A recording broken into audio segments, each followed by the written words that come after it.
Salve, salve galera, sejam bem-vindos a mais um vídeo aqui no canal. É a nossa terceira aula de programação com C# e falaremos sobre tipos de dados, variáveis, constantes e conversões. Será a nossa primeira parte dessa aula aqui, tá? A aula pode ser dividida em 2 ou 3 partes, porque eu vou aprofundar a teoria com vocês aqui, tá? Só a teoria, a parte prática fica para uma próxima aula, porque tem que aprofundar. Não tem como eu explicar rápido e partir para a prática com vocês aqui. Eu preciso aprofundar para que vocês compreendam bem, tá, o conceito de variáveis. Então, é isso aí. Um aviso. Se inscreva no canal, compartilhe o vídeo com os amigos aí, tá bom? Ative o sininho e dê um like no vídeo para dar uma ajuda aqui no fortalecimento do meu trabalho.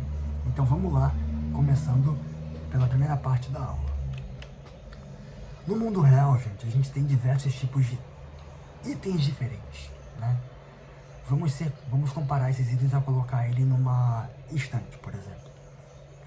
Nessa estante a gente pode armazenar diversos tipos de itens, mas eu vou utilizar 2 como exemplo. Tipos de livros de programação e tipos de livros de história. São tipos de itens diferentes. São livros, mas são livros diferentes. Mas supondo que os livros de história sejam mais grossos que os livros de programação, né, por conterem muito mais conteúdo, porque livros de história realmente tem mais coisa.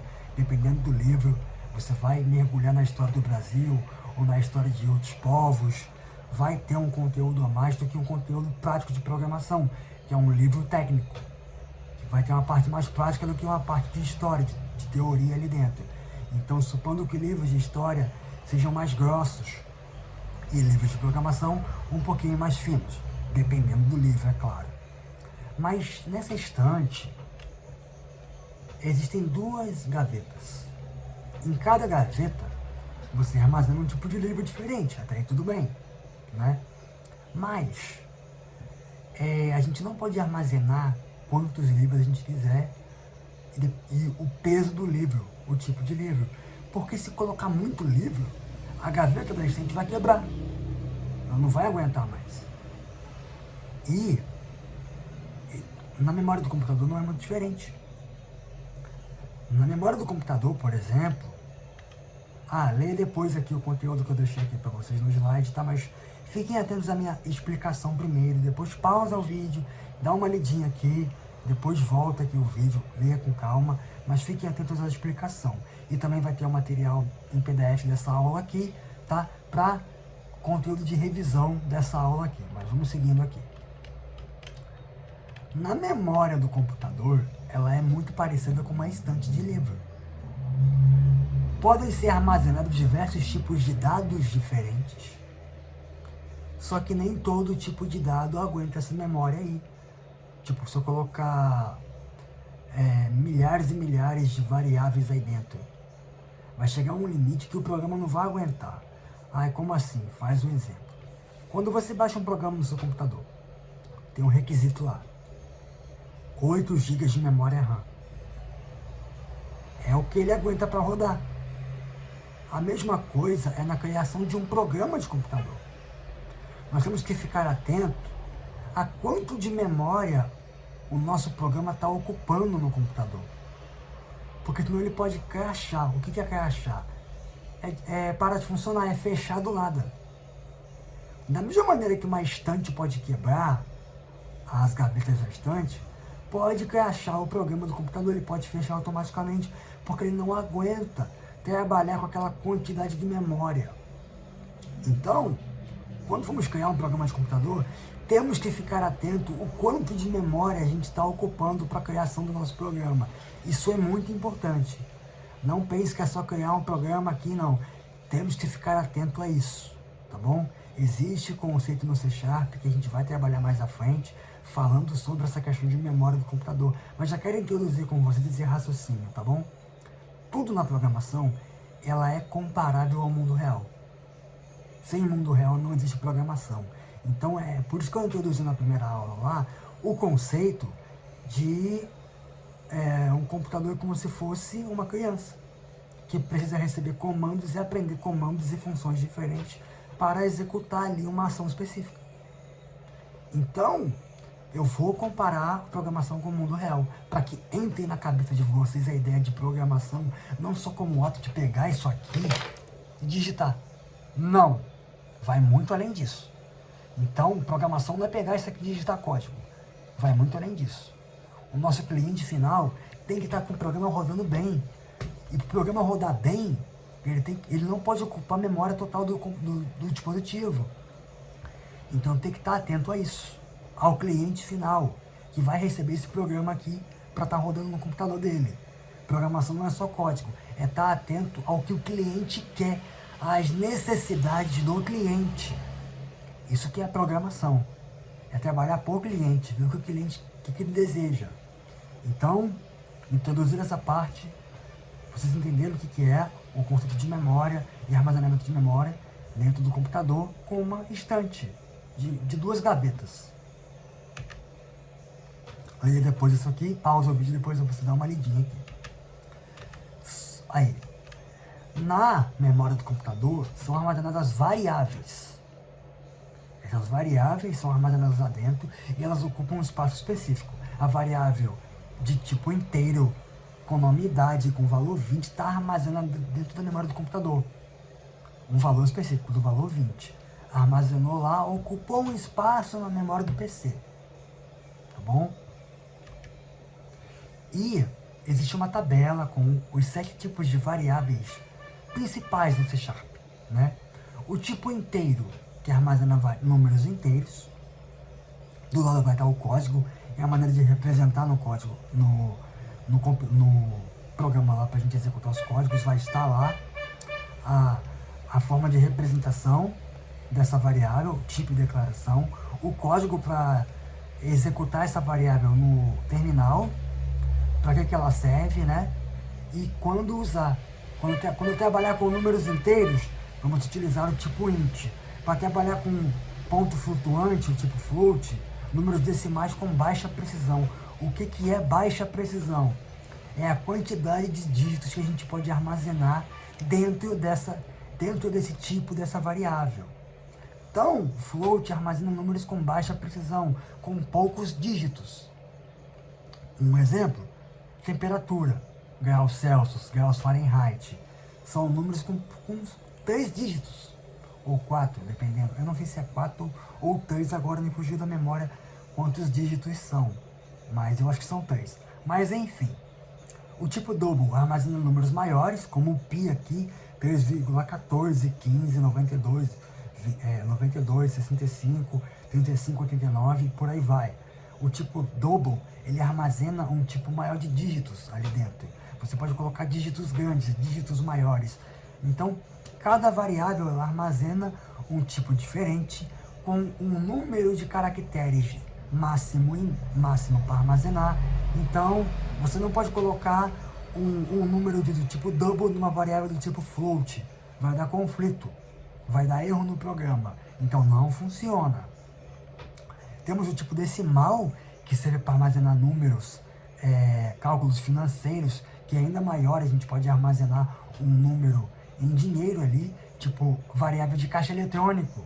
Armazena saque, salário, saldo, não salário, saldo que o cliente tem no banco, depósito, PIX, são valores valores monetários dentro do caixa eletrônico. Então, para trabalhar com tipo monetário, a gente usa o tipo double, ou o tipo decimal, para trabalhar com tipo monetário. Tem um tipo string, que é para trabalhar com texto, entendeu? Uma mensagem na tela, olá mundo, bem-vindo, qual o seu nome, e ele é colocado entre aspas ali. São cadeias de caracteres, são textos. Então, nomes, mensagens, endereços de pessoa. Temos o tipo char, que armazena um único caractere, tipo sexo de alguém, masculino M, feminino F. Então você não só armazena sexo, mas iniciais de nomes, símbolos, validação para ser tipo feminino ou masculino, o tipo de sexo. Então assim, a gente utiliza o caractere para validar também esses tipos de dados diferentes, se é masculino ou feminino. Também tem o tipo bool, que trabalha com tipos de verdadeiro ou falso, true or false, Como assim? Vamos supor que você vai digitar a tua senha do banco e você errou a senha. Lá no caixa eletrônico ou no aplicativo do banco, aquela senha foi dada como tipo falso, tipo false. Se você acerta a senha, aquela variável do tipo senha vai para o tipo true e você tem acesso aos dados bancários ou ao caixa eletrônico ou à sua conta, enfim.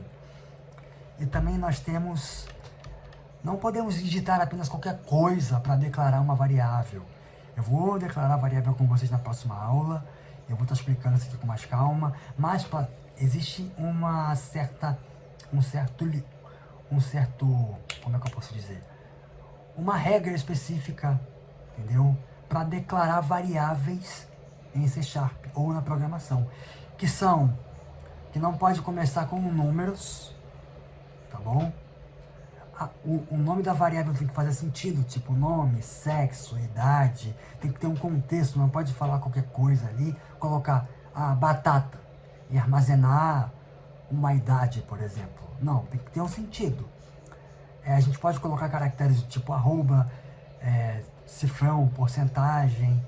Para fazer espaço, tem que utilizar underline, a gente não pode digitar um nome e dar espaço. Para dar espaço, ou você usa um traço, ou você usa underline. Não pode usar palavras reservadas à linguagem, como int, double, float, char. As palavras da linguagem C# não podem ser utilizadas para declarar variáveis. Tipo, eu não posso declarar uma variável do tipo int com o nome int. E variáveis, elas são camel sensitive, são sensíveis ao caso. Não, case sensitive, sensíveis ao caso. Eu confundi camel case com case sensitive. Case sensitive, ou seja, variáveis com nome com maiúsculas são diferentes de minúsculas. Então, um nome Maria com M masculino é diferente, com M maiúsculo é diferente de Maria com M minúscula. Então tem essa diferenciação, não são a mesma coisa. E as variáveis são declaradas do tipo camel case. O que seria isso? Você pode iniciar o primeiro nome da variável, tipo Maria Fernanda. Maria, o primeiro M é minúsculo, o primeiro M não, o único M é minúsculo e o F de Fernanda é maiúsculo. Maria Fernanda. Vai estar o exemplo aqui na tela, eu vou estar trazendo para vocês aqui. Eu acho que eu não coloquei isso, mas eu vou colocar na próxima aula, ou como não deu 15 minutos, eu vou dar um exemplo ali de camel case, case sensitive, para vocês terem meio que uma noção de como é que se declara uma variável aqui, tá bom? E por último, a gente utiliza template strings, interpolação de strings também, ó. São dois nomes que a gente dá para isso. O que é isso?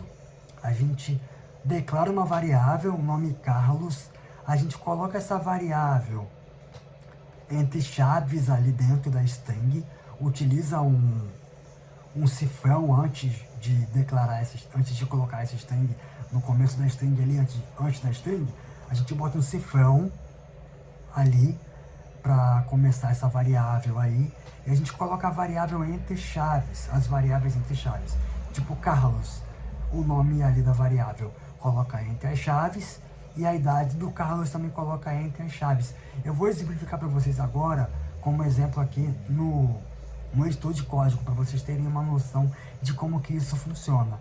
E vai estar ali na saída, meu nome é Carlos e tenho 37 anos.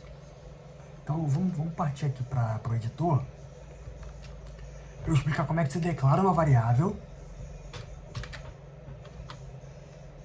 Idade, 37, nome, Carlos.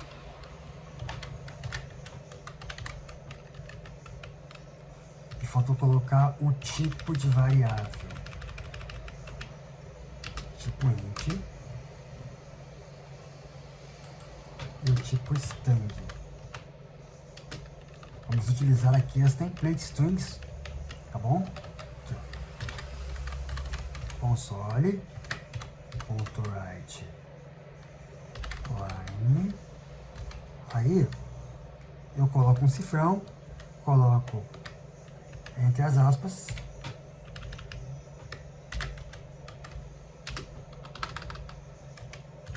meu nome é.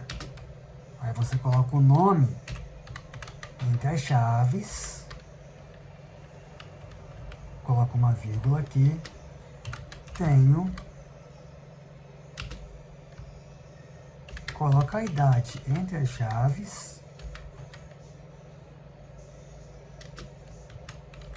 anos. Deixa eu ver se está tudo certo.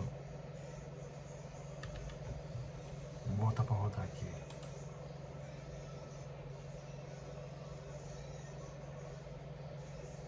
Meu nome é Carlos, tenho 37 anos. Então eu declarei a variável no começo, coloquei aqui a interpolação com strings ou template strings também, é um segundo nome que a gente dá para esse conceito em C#, tá bom? Então a gente declarou uma variável e fez a interpolação de strings. Só uma partezinha prática. Eu vou aprofundar isso aqui na segunda parte da aula, tá bom? Essa parte prática eu vou dar uma aprofundada um pouquinho melhor, tá bom? Nisso daí, na segunda parte da aula. E teremos uma terceira e quarta parte também, para que a gente possa estar praticando bastante, tá bom? E no mais, é isso aí. Tá aqui o meu agradecimento, obrigado por assistirem essa aula. Tá aqui as redes sociais, né? Tanto o meu Instagram principal, pessoal, como o Instagram do canal. E o meu LinkedIn também. Meu e-mail, caso queiram ter contato comigo para parte profissional, para coisas profissionais aqui relacionadas ao canal ou à programação no geral. Queira mandar uma mensagem também, falando o que achou da aula, ou queira fazer uma parceria ou algo do tipo, tá aqui o meu contato, caso você queira estar conversando comigo aí, trocando uma ideia. Tem meu Instagram pessoal e o Instagram do canal também. Acesse lá o Instagram do canal, que eu vou estar postando reels, vídeos curtos em relação ao que a gente aprende nas aulas aqui, de maneira rápida, tá bom? E bem dinâmica. Então eu agradeço por terem assistido essa aula aqui. Um grande abraço a todos e valeu!